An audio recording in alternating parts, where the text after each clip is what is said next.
There's a number of reasons why you probably could buy an investment property as they're listed there, but fundamentally, why do you want to get an investment property?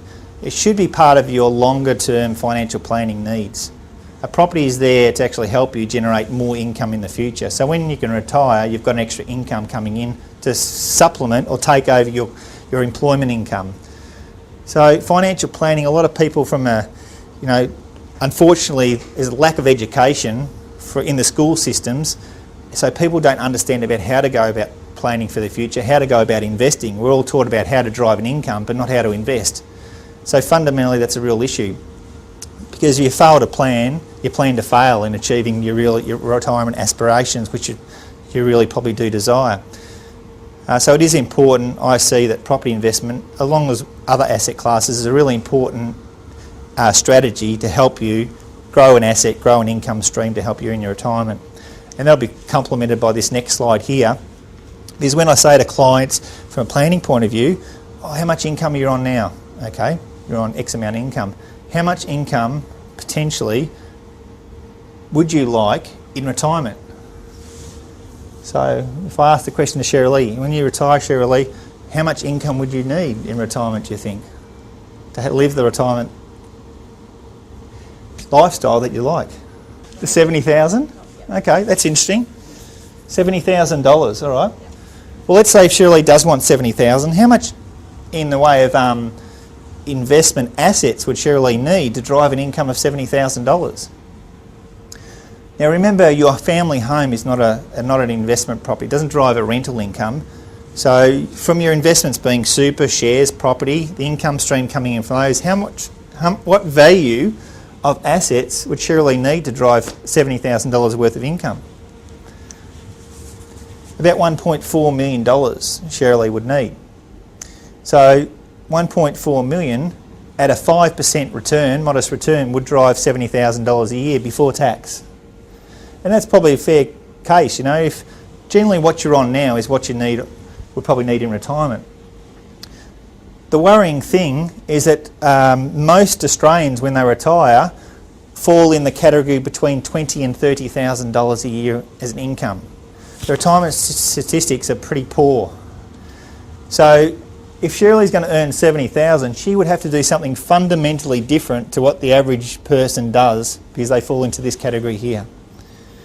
See, most people fall into the trap of paying off their home loan over the years, and when the kids move out of home and they've got a small home loan, they're 45, 50, and they've got a bit of superannuation, they turn to each other and say, gee, what are we going to do for the next 10 years so I can retire? We have to do some serious investing now over the next 10 years. Now, you don't create a lot of wealth over 10 years. You create a lot of wealth over 40 years. So it's very important from a strategy. You need these investment strategies in the background while you've got your lifestyle over from 30 years to 40 to 50. So you've got the compounding effect. So you have a bigger asset base over time. So from a financial planning point of view, when I talk to clients, I say, okay, Cheryl Lee, as an example, is currently got outside her family home, her super, her shares is $100,000 as an example. So over the next 20 years, when Cheryl Lee wants to retire when she's 55, how are we going to get her from 100,000 to 1.4 million in assets? Because as soon as we can get there, she'll have the income stream she'll need. And of course, $1.4 million now is not worth $1.4 million in 20 years' time. You probably need 2.2 million, whatever it is. So the point is, some of the strategies we're going to talk about is going to really help get your super, shares and property values to that level. Let's pick on $1 million as a round figure. When you retire, it may be possible that you could have $3 million worth of assets outside the family home and $2 million worth of debt. But the rent or interest or dividends is still greater than the interest cost on the $2 million to generate something like $50,000 a year, because you've got equity in those. So you don't necessarily need to have a total debt-free environment as long as you've got the equity built up in your assets.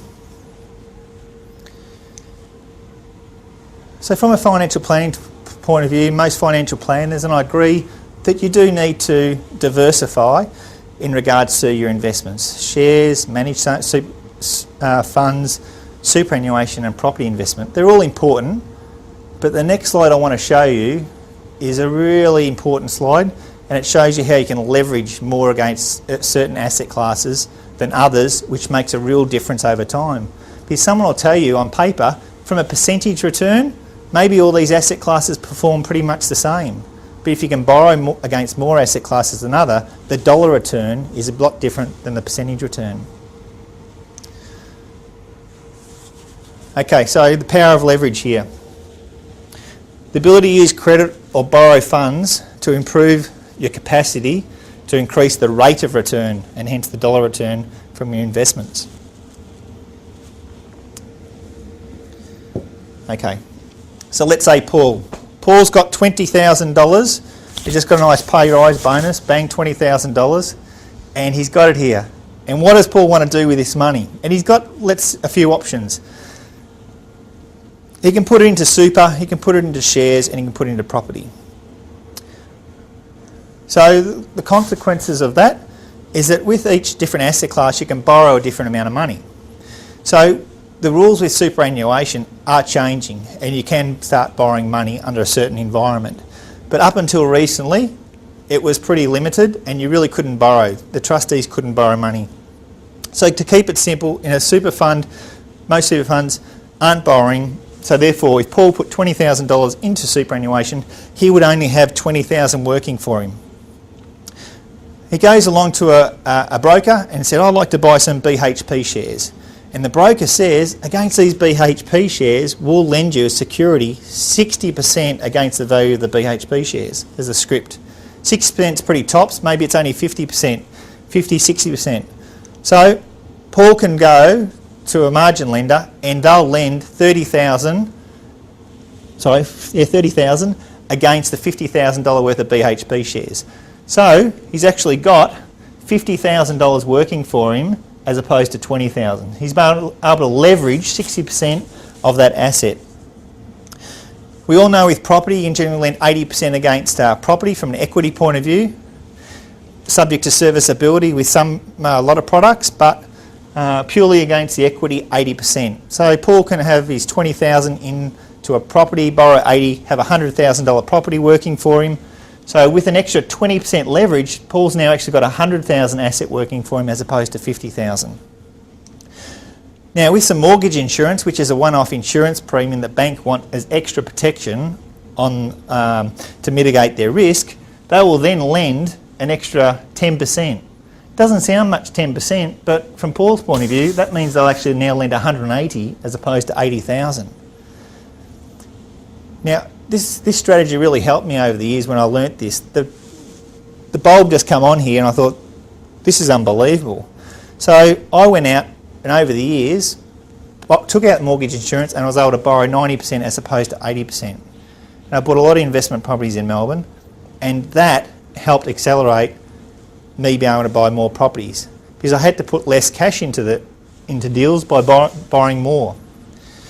So in Paul's situation, he's got 200,000 now as opposed to 100,000, so an extra 10% leverage. He's got 100,000 extra asset working for you.